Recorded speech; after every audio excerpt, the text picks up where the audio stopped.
Ang pagkamatay ni Tiden Finn. Ang nagtulak kay Tide Uinhi sa bingit ng pagkasira. Sa puntong iyon, lumabas ang bida ng orihinal na nobela, si Tiulin, at nanatili sa tabi ni Tide Uinhi. Pagkatapos malaman ang sitwasyon ni Tide Uinhi, galit na galit si Tiulin.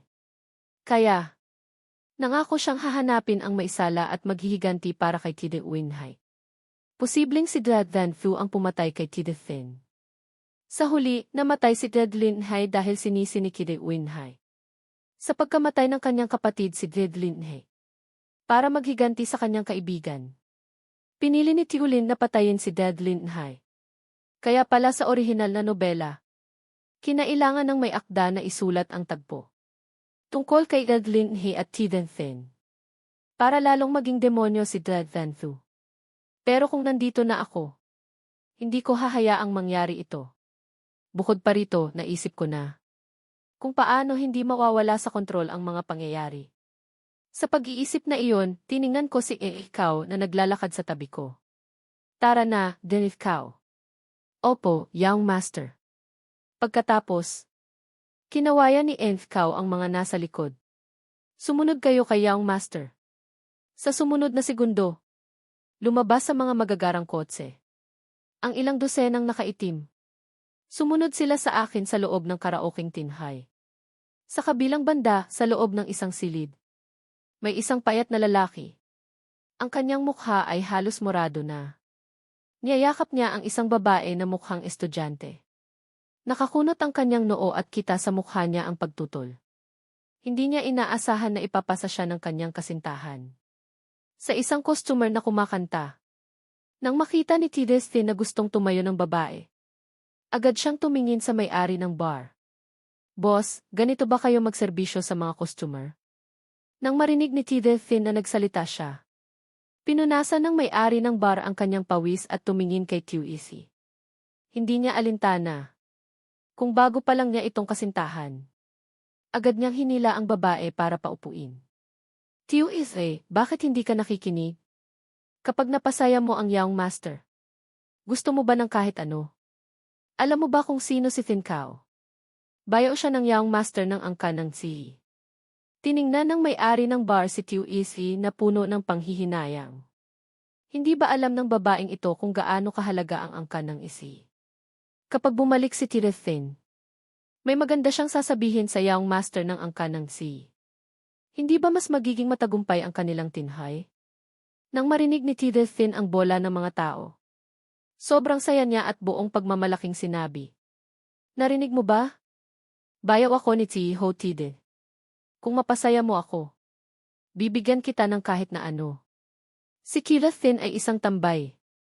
Nagkataon lang na nakilala niya ang Young Master ng angkan ng Zi, na nanliligaw sa kanyang kapatid.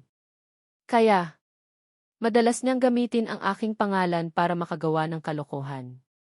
Siyempre, hinahamak niya ako.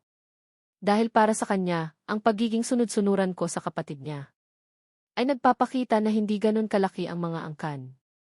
Bukod pa rito, kapag naubusan siya ng pera, palagi niya akong hinihingan. Palaging nagbibigay si Tire Uinhi ng 100,000. Sapat na iyon para gugulin niya sa loob ng ilang araw. Nang marinig ito ni Tiu Ife, gumuho ang kanyang mukha. Yumuko na lang siya. Nang makita ang tagpong ito, sumang-ayon ang iba. Sobrang galing ni Thinkao. Sobrang yaman ni Thinkao. Kahit na dumating ang Young Master ng angkan ng Zi, kailangan niya pa ring tawagin si Thinkao natin. Tama. Tama. Nabalitaan ko na ang Young Master ng angkan ng Zi ay isang sunod-sunuran sa kapatid ni Thinkao natin. Ngunit sa sumunod na segundo, binuksan ng isang malakas na sipa ang pinto. Pagkatapos ay pumasok si Thinkao. Natigilan ang lahat. Agad na pumasok ang ilang nakaitim na tao sa silid. Sa isang iglap na puno na ito, agad na namutla ang ilang nasa silid. Alam nila na hindi madaling kalaban ang kanilang kaharap. Lalong natakot si Tidefin. Paralisa siya sa sofa. Nanginginig siyang humingi ng tawad. Teka lang. Bayaw ako ni si Ho Tide. Hindi niyo ako pwedeng tratuhin ng ganito. Nang marinig iyon ni Enfcow, lalo siyang hinamak at tumawa. CJ, sabihin mo kay Young Master. Bago pa makasagot si Tidethin, pinatumba na siya ng mga nakaitim na tao. Sobrang takot ni Tidethin. Hindi niya inaasahan na hindi na gumagana ang pangalan ni si Hodid. Anong nangyayari? Bakit ganito? Dati naman kapag may problema, sasabihin ko lang ang pangalan ni si Hodid. Magalang na sinabi ni Enfcow sa labas. Young Master, tapos na po. Alaynan. Dumating ang isang boses mula sa labas. Pagkatapos lumapit ang mga yapak, nakarinig si Tidethin ng isang boses. Tumingala siya at nakita niya ang isang taong pamilyar sa kanya. Ay, Saikho Tide. Nagulat na sinabi ni Tidethin. Sa iyo ba sila? Lalong gumulo ang kanyang mukha. Naramdaman niyang niloloko siya. Kalmado akong pumasok. Tiningnan ang mga taong nakahandusay. Sa huli, tumingin ako kay Tidethin. Lumapit ako. Sa ilalim ng hindi makapaniwalang tingin ng lahat. Sinipa ko sa mukha si Tidethin. Umiyak si Tidethin sa sakit. Soho Tide. Anong ibig sabihin nito? Hindi niya maintindihan. Nang marinig iyon, malamig kong sinabi. Anong ibig sabihin? Malapit na ang araw mo. Pagkasabi noon, kinawayan ko ang tauhan na nasa tabi ko. Dinala niya ang isang folder. Inilagay ko ang kontrata sa harap ni Tidethin. Nakatala rito ang perang pinahiram ko sa iyo sa mga nakalipas na taon. Umabot sa 23,480,000. Kung hindi mo mababayaran, baka makulong ka habang buhay. Bukod pa rito, ginagamit mo ang aking pangalan sa labas. Sapat na ang mga ginawa mo para makulong ka habang buhay. Nang marinig iyon, natigilan si Tidethin. Hindi siya makapaniwala. Nagulat siya at sumigaw, anong sinasabi mo, si Hotide? Hindi ba binigay mo sa akin ang mga pera? Nag-isip ako at mahinang nagsalita. Sa bawat hihingi ka ng pera, sinasabi ko na pahiram. May mga record pa ako. Natigilan si Tidethin nang marinig iyon. Hindi kaya? Sobrang yaman mo naman. Sasabihin ko lang na pahiram. Hindi ka naman seryoso, di ba? Bakit mo ako pababayaran? Bukod pa rito, mayaman ka. Hindi ka dapat makipag-away sa akin sa batas. Parang gusto mo pang magpatawag ng pulis. May nakita ka na bang mayaman na nagpatawag ng pulis? Sa pag-iisip na iyon, nagbulol si Tidethin. Ako. Wala akong pera. Tumango ako pagkatapos tumayo. CJ. Kung ganoon, pumunta ka sa kulungan. Pagkarinig noon ni Tidethin, agad siyang sumigaw. May pera ang kapatid ko. Sasabihan ko siyang magbayad. Nang marinig iyon, tumawa ako sa aking isipan. Kalmado ako. Tumalikod ako at mahinang sinabing, sa loob ng 3 araw. Sasabihan mo si Tidethin hinadalhin ang pera rito. Kung hindi, maghanda ka ng tumira sa kulungan habang buhay. Sa pagkakataong ito, inisip ni Tidethin na naiintindihan niya ako. Kasabay nito, takot na takot siya. Ang mga ito, hindi biro. Akala ko sunod-sunuran lang si Hotide kay ate. Pero lumalabas na hindi siya pumapayag sa gusto ni ate. Hindi. Hindi pwede. Kailangan kong sabihan si ate na magsama na sila ni G. Hotide. Ayokong talikuran ang buhay ko ngayon. Sa pag-iisip na iyon, sunod-sunod siyang tumango. Sige, sasabihan ko ang ate ko na hanapin ka. Hindi na ako nagsalita. Tumalikod ako at naglakad papunta sa pinto. Enfcow. Ayusin mo dito. Opo, Young Master. Tumango si Enfcow. Nagtanong pa siya. Young Master, saan kayo pupunta? Iwinagayway ko ang aking kamay. Pabayaan ko si Enfcow. Pumunta ako sa mansyon ng angka ng Dide para magluto ng almusal. Sa silid-aklatan ng angka ng Dide, na dati ay si Dede Vantu lang, mayroon na ngayong isang babaeng nakapiring. Nakaluhod siya. Panginoon. Ayon sa pagsusuri, natagpuan na ang isa sa mga may sala. Magalang na sinabi ng babaeng nakapiring. Nang marinig iyon, Biglang tumigil si Dred Van Thu sa kanyang ginagawa. Sa pagitan ng kanyang kilay may isang malamig na tingin. Bigla siyang tumayo. Nagpahiwatig ng pagpatay. Ang libro na hawak niya. Galit niyang isinara. At nakagawa ng isang tunog. Tumingin siya sa babaeng nakapiring. Ipinakita niya ang kanyang tunay na hangarin. Sabihin mo sa akin kung sino. Puno ang puso ni Dred Van Thu. Nang galit at pagmamadali. 5 taon na. May pag-unlad na sa wakas tungkol sa katotohanan. Bagamat isa lang siya sa mga sangkot. Ipinapakita nito na malapit na siya. Sa paghahanap sa may sala. Agad na yumuko ang babaeng nakapiring pagkarinig sa kanya. Isa siya sa mga nakasapi sa organisasyon. Ang pangalan niya ay T.T. Dred Fong ang kanyang pangalan. Sino si Clet Fong? Ano ang DET? Huminga ng malalim si Dred Van Thu. Sinubukang pakalmahin ang sarili. Alam ng babaeng nakapiring kung gaano kahalaga ang kanyang ginagawa. Kaya sinigurado niyang maayos ang lahat. Panginoon, nang siya sa atin namin si Clet Fong. May pamilya na siya. Nasa syudad siya. Nang marinig iyon, sinubukan ni Dred Van Thu na huwag masyadong magalit. May tweet. Mababa ang boses ni Dred Van Thu. Puno ng galit. Hanapin si Clet Fong. Kunin mo ang lahat ng impormasyon mula sa kanya. Gamitin mo ang kahit na anong paraan.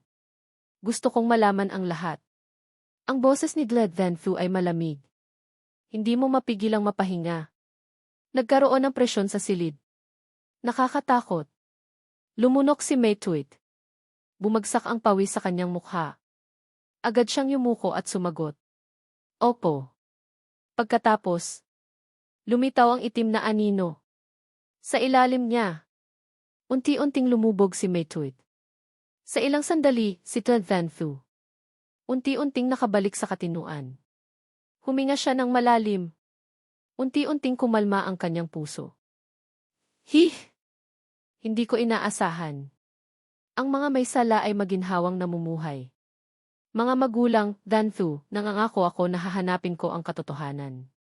Dadayain ko kayo. Sa pamamagitan lang ng maliit na bagay na iyon, sinaktan niya ang aking mata. Sa pag-iisip na iyon, biglang lumitaw ang isang maliit na sandata. Mayroon ding mga hindi maintindihang simbolo na kulay abo. Ito ang sandata na ginamit ni Dred Van Thu para saktan ang kanyang mata noon. Sa sumunod na sandali ang isipan niya ay nagpabalik tanaw. Lihim kong tinawag ang maliit na sandatang iyon. Lumitaw sa isip niya ang pangalan ng sinaunang aklat. Hindi lang nagpabuti ito sa kanyang alaala. Dagdag pa ng kanyang kakayahan. Kasabay nito, nagbigay ito ng impormasyon tungkol sa kung ano ang sinaunang mundo ng labanan. Sa pag-iisip na iyon, hinaplos ni Dred Van Thu ang kanyang mata. Bahagya siyang dumilat. Hindi tulad ng itsura ng bulag sa mga nakakakita. Ang kanyang mga mata ay may tatak. Parang may nagtatago. Sa kapangyarihan ni Dred Van Thu, naalala niya na kailangan niya ng 5 taon na nakakulong. Kailangan niyang maging matagumpay. 5 taon mamaya, bulong ni Dred Van Thu. Pumikit siya. Sabi sa libro, kailangan niyang tiisin ang dilim sa loob ng 5 taon. Pagkatapos, sa wakas, makakakita siya. Kukunin niya ang lahat. Bago pa iyon, isa lang siyang ordinaryong tao. Sa kabutihang palad, nakatulong ng malaki ang kanyang isipan. Pinamana niya ang organisasyon. Hindi tumatanggap ang organisasyon ng tao, tumatanggap lang sila ng sandata. Ang maihawak ng sandata. Siya ang boss. Sa loob ng maraming taon, nagpapasalamat si Dred Van Thu sa grupong Diep na ito, na nakatulong sa kanyang maghanap. Pagkahinga ni Dred Van Thu, bigla na lang niya itong natanggap, na dapat hindi siya ganoon ka-emosyonal. Sige, Dred Van Thu. Kailangan mong harapin ang mas maraming kaaway. Kailangan niyang maging mas malakas. Sa pag-iisip na iyon, naghanap si Dred Van Thu ng tungkod. Kung hindi ako nagkakamali, tinatanghali na. Wala si Linhay rito. Kaya naisipan niyang gumawa ng pagkain. Ngunit hindi niya makita ang tungkod. Sa halip may mainit na kamay na humawak sa kanya. Pagkatapos, nagsalita ang isang taong nagpapatibok ng kanyang puso. Fan Fu, anong iniisip mo? Bakit kaya nakatulala ka sa labas ng bintana? Naguguluhang hinawakan ko si Dred Van Fu. Pero tahimik lang si Dred Van Fu. Suho Tile. Kailan siya dumating? May narinig o nakita kaya siya? Gulong-gulo ang isipan ni Dred Van Fu. Ang sandata ang pinakamalaking sikreto niya. Hindi niya kayang magkamali. May nakita kaya si Suho Tile? Hindi ko kayang makita ang kanyang mukha. Hindi siya sigurado. Kung nakita niya ang sandata, hindi siya sigurado. Kung sangkot ang angkan ng Ti. Kung ang angkan ni Suho Tile. Bahagyang nagbago ang paghinga ni Dred Van Fu. Nalilito na siya. Bagamat isa na lang siyang ordinaryong tao ngayon. Mapanganib pa rin ang sandata. Para makita niya, kailangan niyang alisin ang panganib. Sa sandaling iyon, nakaramdam siya na kailangan niya akong patayin. Inilagay ko ang likod ng kamay ko sa noo ni Dred Van Fu. Para malaman kung may lagnat siya. Sa panahong iyon, nakapagdesisyon na si Dred Van Fu.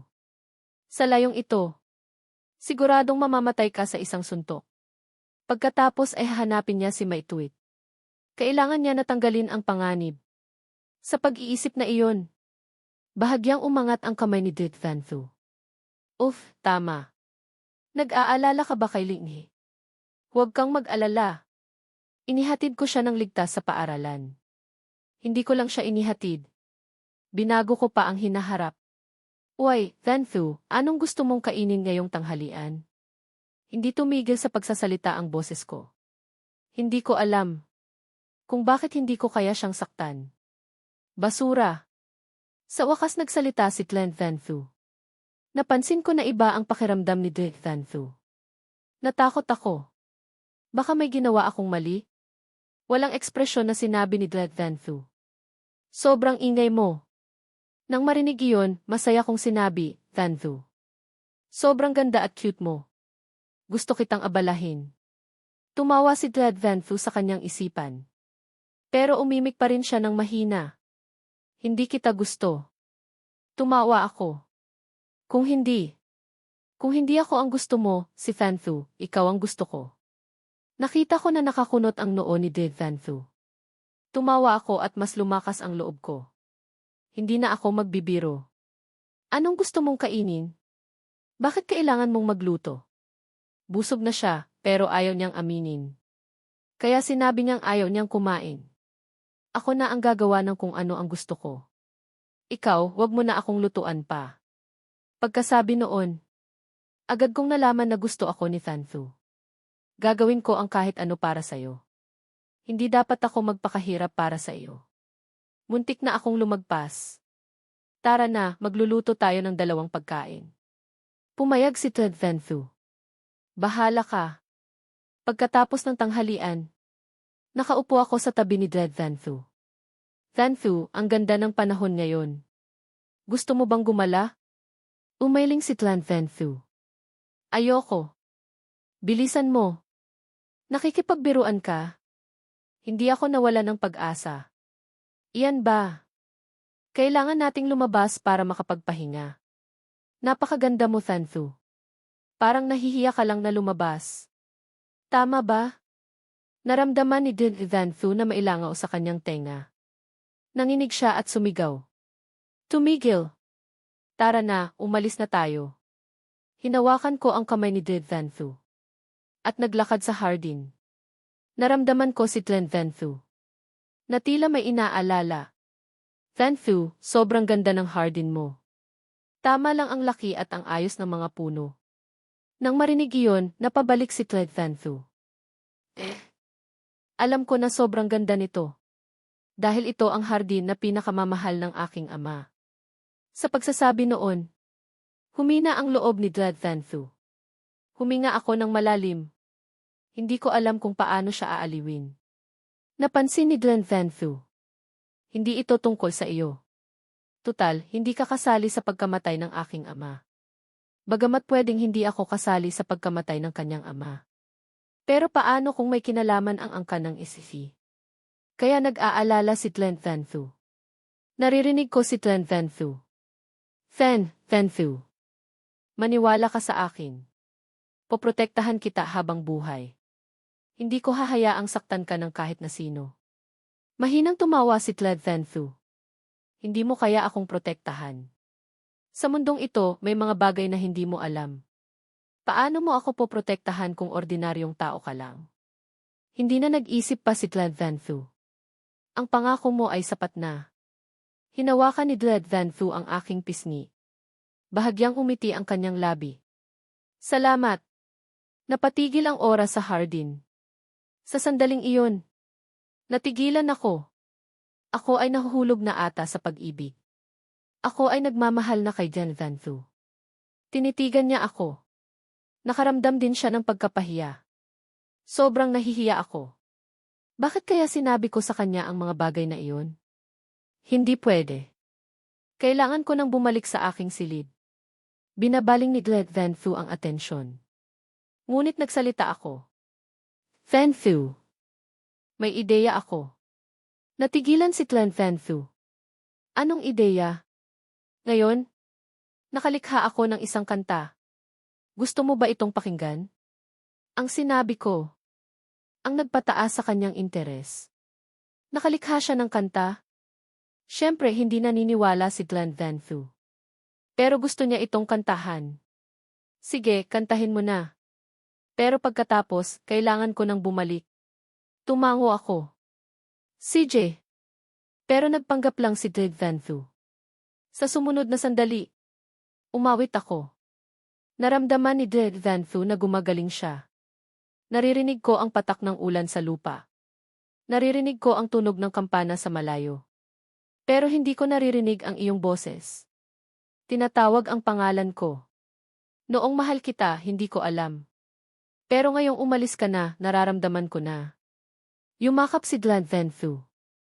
Ang kantang ito ay tungkol sa pag-ibig. Nang matapos ang kanta, lumapit ako para hawakan ang kanyang kamay. Phanthu, mahal kita. Ayokong mawalay sayo. Hayaan mo akong protektahan ka.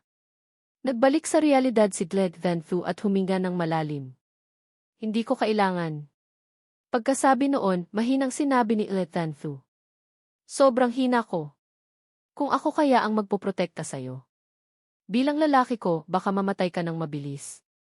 Hindi nagbibiro si Tlen Phanthu. Pagkatapos marinig ang mga salita ni Tlen Phanthu, sobra akong natuwa. Kung ganoon, ibig sabihin ba nito?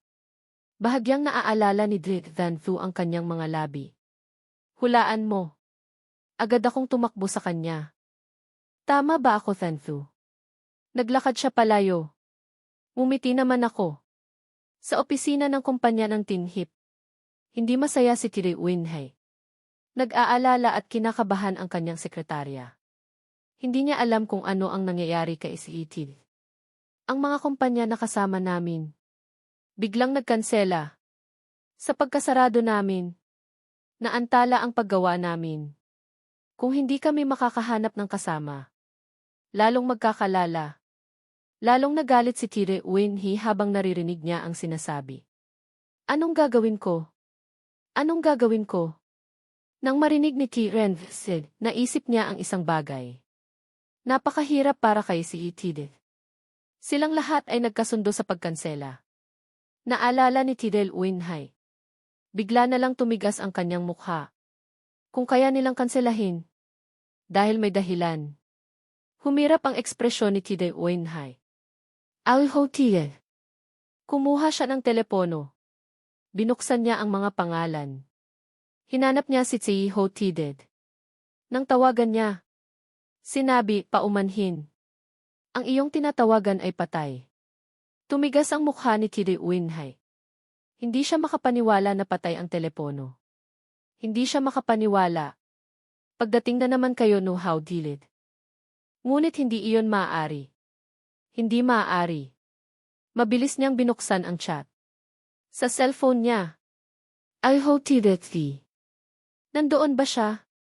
Ngunit ang bumungad lang. Sa naguguluhang si Tiri Uinhay ay isang pulang tandang padamdam. Hinarang na siya. Nakaramdam ng pagkaawa sa sarili si Kiri Uinhay. Bakit? Bakit niya ako haharangin? Lumabas si Kiri Uinhay ng opisina para hanapin ako.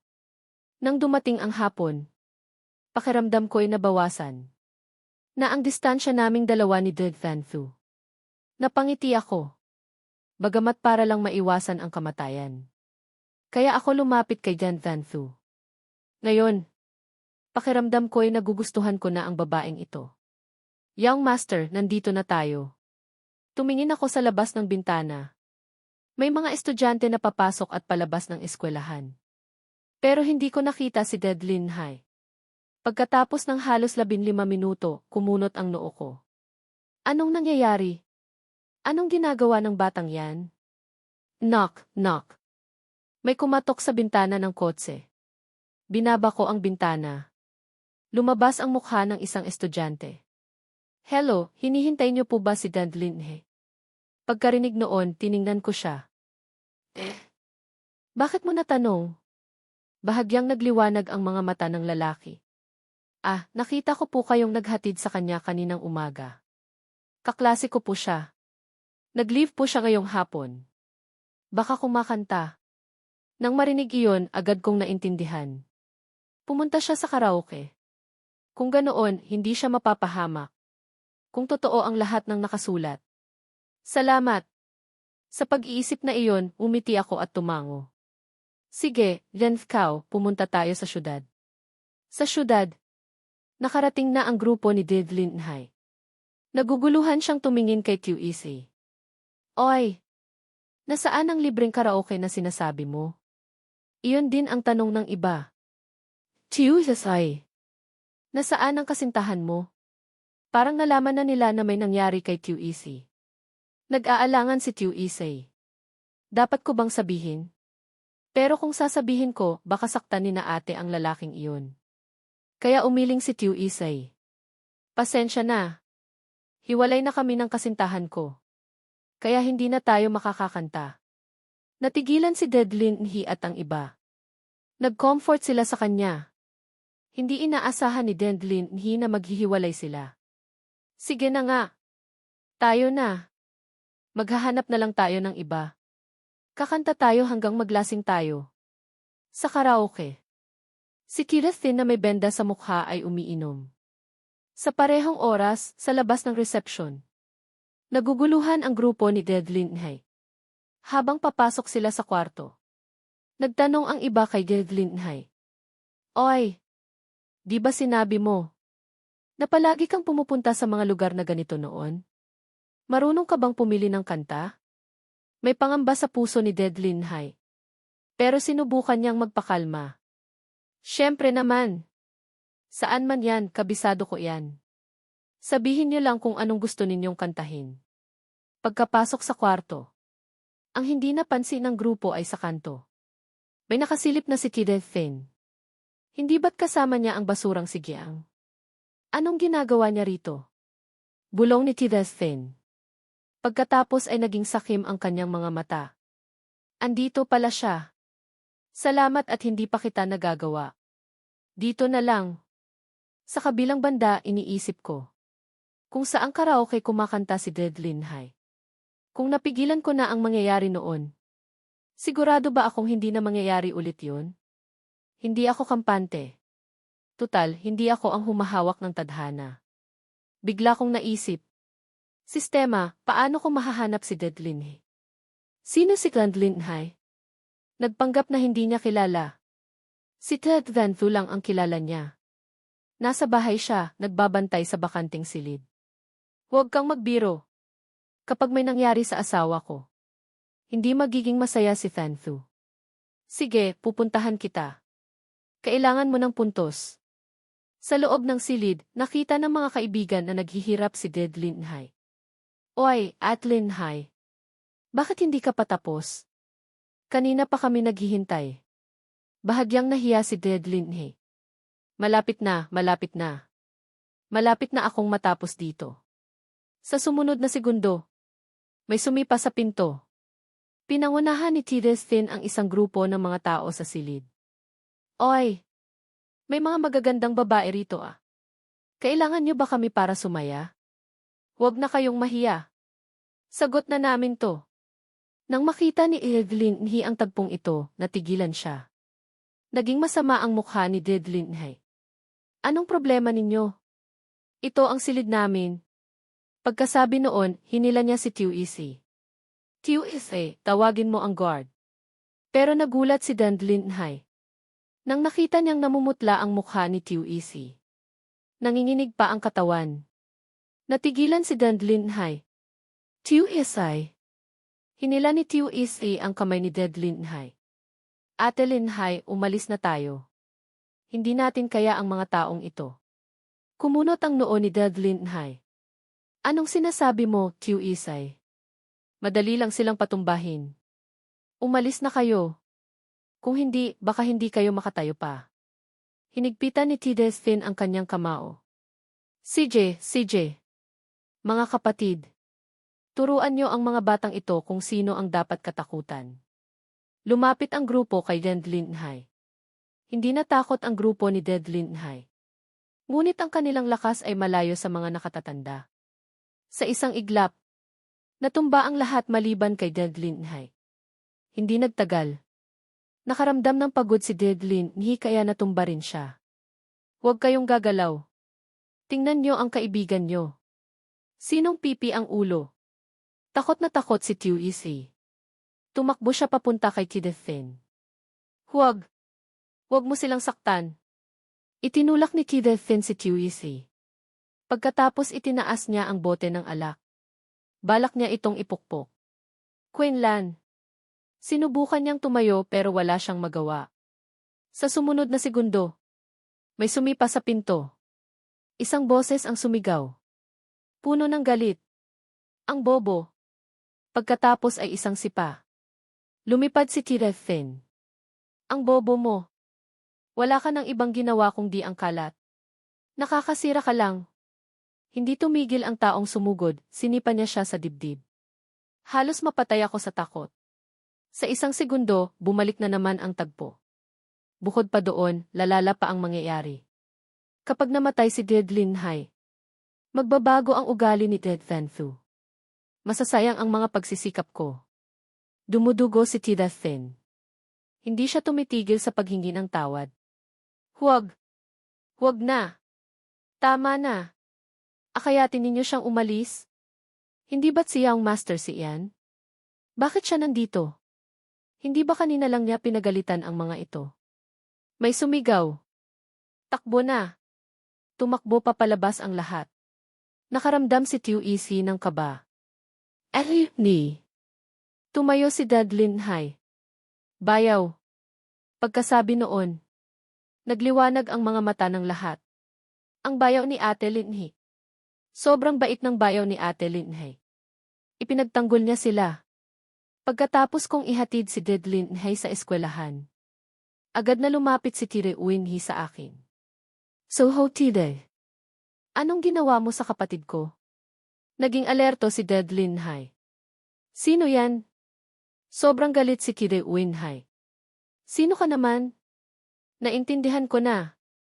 Hindi alam ni Tire Uin Hee ang nangyari. Pero iniisip niya na kasalanan ko. So ho Tide. Hinaharang mo ako. Tapos may gusto ka na sa iba. Hindi pa tapos si Tire Uin Hee magsalita. Nakita niyang nakakadiri ang itsura ko. Ang ingay. Sa isang sandali, natigilan si Tire Uin Hee. Pinagalitan niya ako. Paano nangyari ito? Suiho Tide, bakit ka nagkakaganyan? Naramdaman ni Tire Uin Hee na parang nagbago ang mundo sa loob ng isang gabi. Hindi ko siya pinansin. Tumingin ako kay Dandlin Hai. Umuwi na kayo muna. May kailangan pa akong ayusin dito. Tumango si Dandlin Hai. Bayaw, ingat po kayo sa babaeng iyan. Pagkatapos, tiningnan ko si Tire Uin Hee at si Tidethin. Narinig ni Tire Uin Hee ang sinabi ni Dandlin Hai. Bayaw, may pinapalit ka na? Ngayon, nagbago ako. Dahil kay Ian Van Thu. Dahil sa akin. Si Tire Uin Hee isang tauhan. Kailangan ko siyang gamitin. Para maiwasan ang iba pang kamatayan. Kailangan ko itong gawin. Sumandal ako at gumamit ng masamang tingin. Tiningnan ko si Kiri Uinhay. Sakto na nandito ka. Pag-usapan natin ito. Hindi ko inaasahan na ganoon ako makikipag-usap sa kanya. Kinagat ni Kiri Uinhay ang kanyang labi. Umupo rin siya. Sige, pag-usapan natin. Anong gagawin mo sa kapatid ko? Sinubukan ni Kiri Uinhay na maging kalmado. Kung hindi siya hihingi ng tawad ng maayos, hindi niya siya mapapatawad. Hindi ako nakikinig. Sinabi ko kay Kiri Uinhay.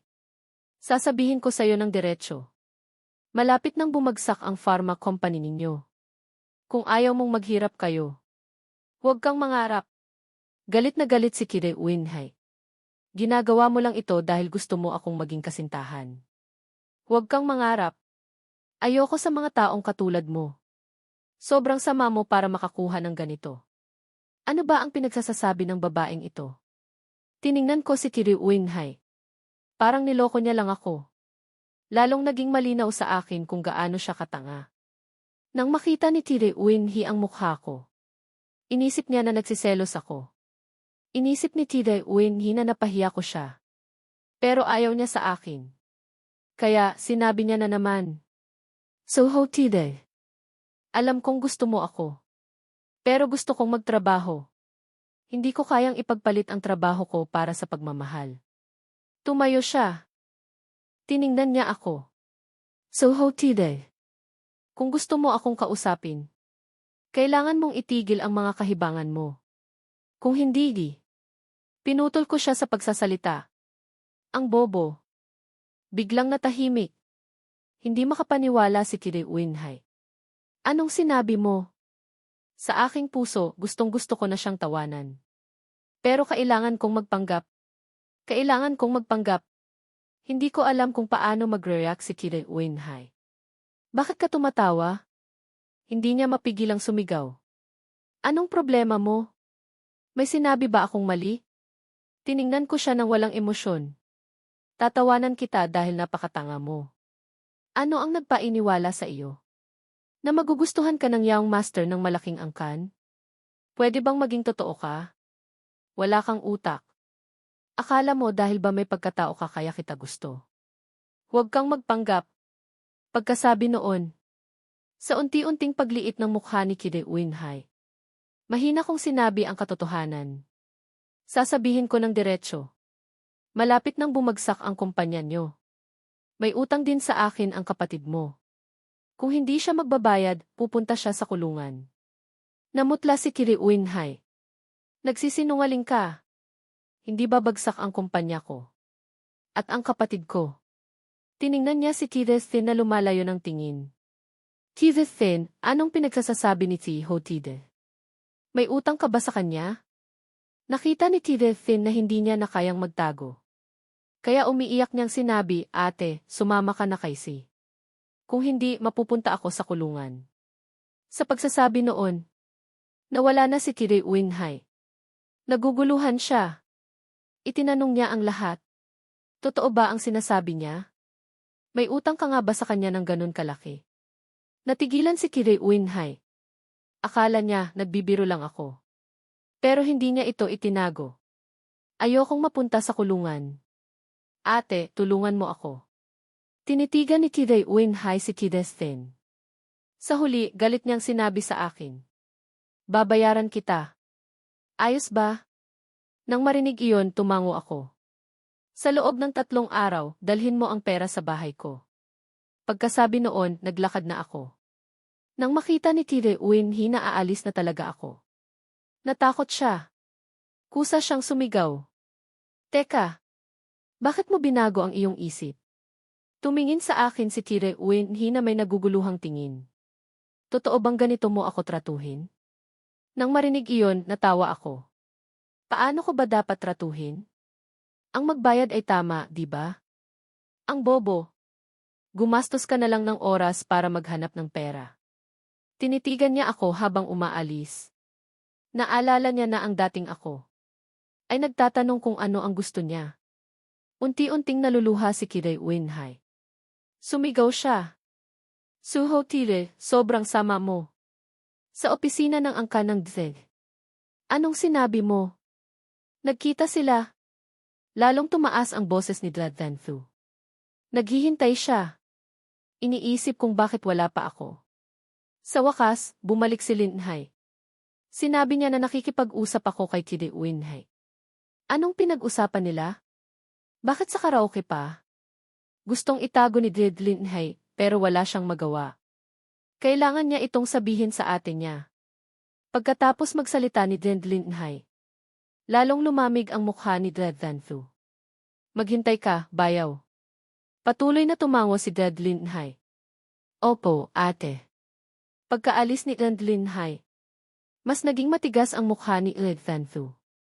Galit na galit siya. Ang kanang kisik, ang kanang kit, ang kanang kit. Si Kilestin na laging gumugulo. Ang babastos nila. Sinaktan pa ang kapatid ko. Para kay Dlad Van Thu. Si Dlad Linhai ang pinakamamahal. Nakahawak si Dlad Van Thu sa kanyang dibdib. Hindi. May babae rin na. Siya ang dating nililigawan ni si Ho Dided. Patayin ang kanyang kapatid. Baka magkaroon ng problema si Ho Dided. Hindi ko alam kung bakit. Pero nang malaman niya na nasa parehong lugar si Ho Dided, parang hindi niya ito nagustuhan. Ho Dided, anong ginagawa mo? Kakagusto mo lang sakin. Hindi mapigilan ni Dlad Van Thu. Baka magbalikan kayo. Paano ako? Kasalukuyang nag-aalala si Dlad Van Thu. Tiningnan ko na lang ang oras. Ngayon na kaya? Hindi siya magugutom. Kailangan kong magpaliwanag. Hihintayin ka pa rin niya. Nang makarating ako sa bahay. 19 oras 44 minuto na. Pagka-uwi ko, nakita ko si Dlad Van Thu at Dlad Linhai na naghihintay sa akin. Alam kong patay na ako. Sa mesa ng angka ng Dlad, parang may kakaiba. Nakakunot ang noo ni Dlad Van Thu habang kumakain. Sobrang gulo na kaya nagsalita ako. Van Thu, wala talaga kaming ginawa ni Kide Winhai. Pinaputol ko lang ang kaugnayan namin sa kanya. Ayaw na kitang lokohin. Pinutol ako ni Dan Van Thu. Pagkatapos ay nagsalita sa isang kakaibang tono. Ah, ganun ba? Okay lang. Pero hindi iyon ang problema. Nakita ko na hindi mo na siya gusto. Umiwas ng tingin si Dan Van Thu. Ayaw niyang makita ako. Alam ko na may problema. Kaya sinubukan kong magpaliwanag. Lagi akong nagsosorry sa likod ni Dan Van Thu. Van Thu, hindi naman ganoon. Pinigilan ako ni Dan Van Thu. Ayoko. Hindi ako nakikinig. Habang humihingi ako ng tawad. Van Thu. Alam mo na gusto kitang kalimutan. Kaya hinabol ko si Kide Winhai. Sa panahong iyon, humihingi ng pera si Kirethin. Hindi ko na sana kailangan na bayaran niya ako. Nang marinig iyon, pinutol ako ni Dan Van Thu. Ano? Bakit kailangan mo pa siyang habulin? Hindi ba ibig sabihin nun? Dahil nakita ko na hindi ako karapat-dapat sa iyo. Kaya ayokong makipag-usap sa iyo. Kaya naghanap na lang ako ng iba. Pero ngayon, nakita ko na. Hindi pa rin kita kayang kalimutan. Gusto kitang maging masaya. Lalo pa akong lumihis. Namula ang mukha ni Dlad Van Thu. Tumigil ka na. Huwag kang magsinungaling, sumama ka sa usapan. Magkano ang pinahiram mo? Bakit hindi mo siya pinabayaran? Sabihin mo na.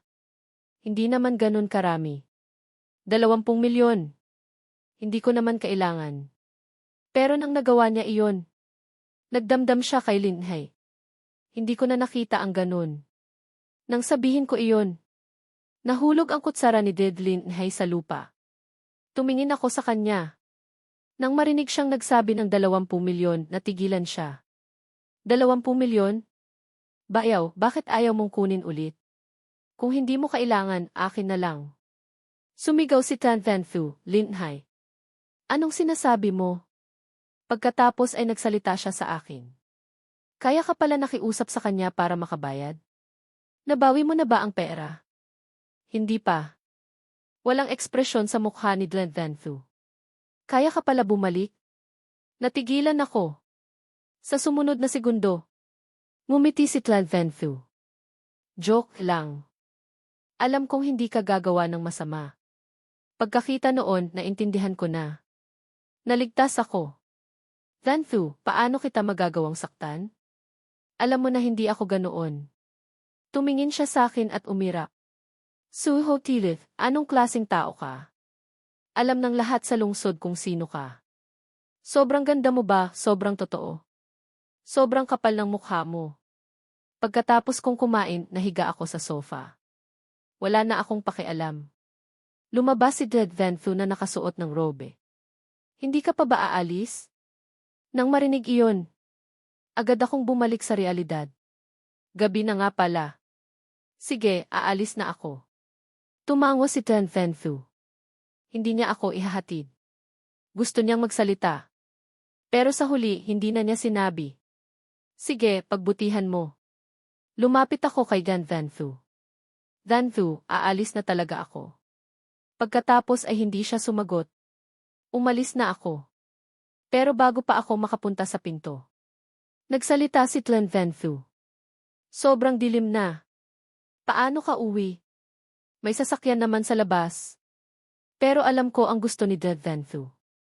Kaya nagpanggap akong mahirap. Wala akong kasama sa bahay. Nagbakasyon ang mga magulang ko. Walang nakikinig sa akin. May gagawin si Denskao. Hindi niya ako masusundo. Hindi ako makakakita ng masasakyan. Nagbuntong hininga ako at lumabas. Sa kanyang puso, galit na galit si Dead Venfu. Naririnig na magulo ang angkan ng tea. Pero hindi niya inaasahan na hindi nakikinig sa kanya si Ho Tidit.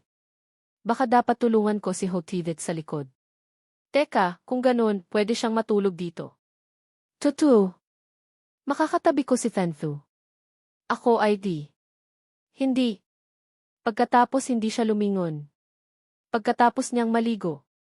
Kumuha si Gadlin ng isang kumot. Dito ka na matulog. Dito. Malamig na sinabi ni Endlin Hai. Silid ito ng mga magulang ko. May problema ka ba? Hoy, ikaw. Huwag kang papasok sa silid namin. Kung hindi, tatawag ako sa pulis. Mas maganda pa nga ang katawan ni Thantu sa'yo. Galit na sinabi ni Edlin Hai, ikaw. Agad niyang isinara ang pinto. Bahagyang umiling ang cellphone ko. Isang dokumento na si Genf Kao. Xiaoling. Nagbago ang aking mukha. Narito na ang lalaki.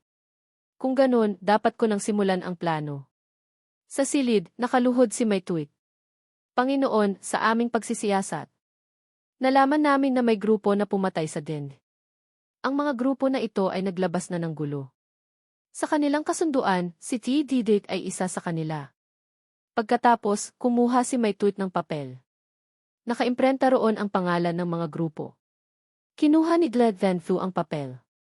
Pagkatapos ng halos 15 minuto, hindi nakita ni Glenn Venfu. Sa wakas, huminga siya. Mayroon bang grupo rito na galing sa Jianghai? Tumungo si May Tuit. Ayon sa aming nalaman, ang dating headquarters ng Long On Inn ay nasa Jianghai. Ang nagmana sa kanila ay si Xiaoling. Dumating siya ngayon. Nagpakita ng galit si Tri Venfu. Xiaoling, kung dumating ka, hindi ka na makakaalis. Sa pag-iisip kay Si, na may ibang nagpahirap sa kanya. Sinabi ni Glenn Venfu. Suriin kung sino ang nagpapahirap sa kanya. Huwag na kayong mag-abala. Sa silid, tiningnan ko ang dokumento tungkol kay Xiaoling. Ang unang sinabi ay, mayroong 33 Xiaoling ang dumating sa loob ng 1 linggo.